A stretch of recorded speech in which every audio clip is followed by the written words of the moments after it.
Leadership is not only, I would say, that you lead the masses, crowds, or nations. Leadership means that you don't conform yourself with something what you feel is entirely wrong. Leadership means the courage to speak up. Leadership is about being able to really represent what people's needs and people's concerns are. So I believe that listening gives strength to leadership. Some people believe that listening means weakness. I don't believe it at all. If I had to sum up the qualities in one word, that word is purpose. I mean, if you don't know why you're there and what you're doing and where you're leading other people, they're certainly not going to follow you. Political leaders need strong convictions. If you don't have values, then politics is just tactics or power. And I think politics should always serve an idea. I think the most important thing, though, is to believe strongly in something. You cannot stay outside.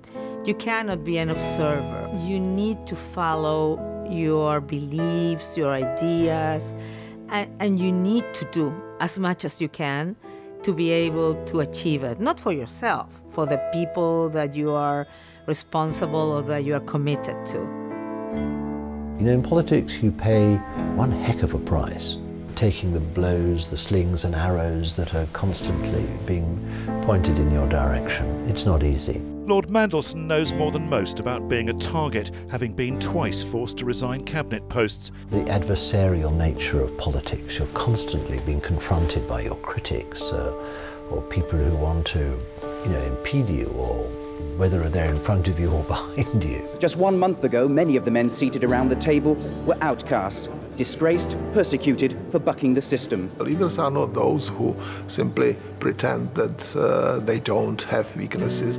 I think that big points are what make leaders leaders if they can deal with these vulnerabilities in the right manner. By tomorrow morning, some of those same men will be cabinet ministers. You have to maintain your integrity, your truthfulness, but sometimes you have to adapt, how you're going about something. You have to move sometimes in a more crab-like way rather than a direct, full-frontal way in order to take another route to where you want to arrive at.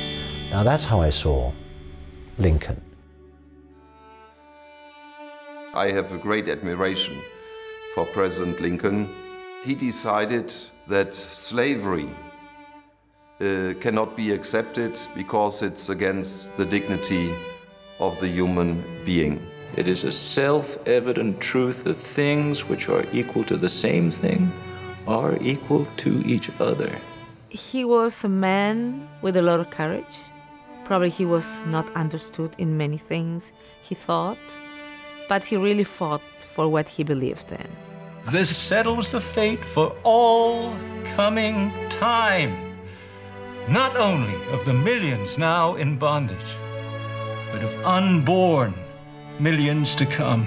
A humble, honest man, but so committed and courageous. Shall we stop this bleeding?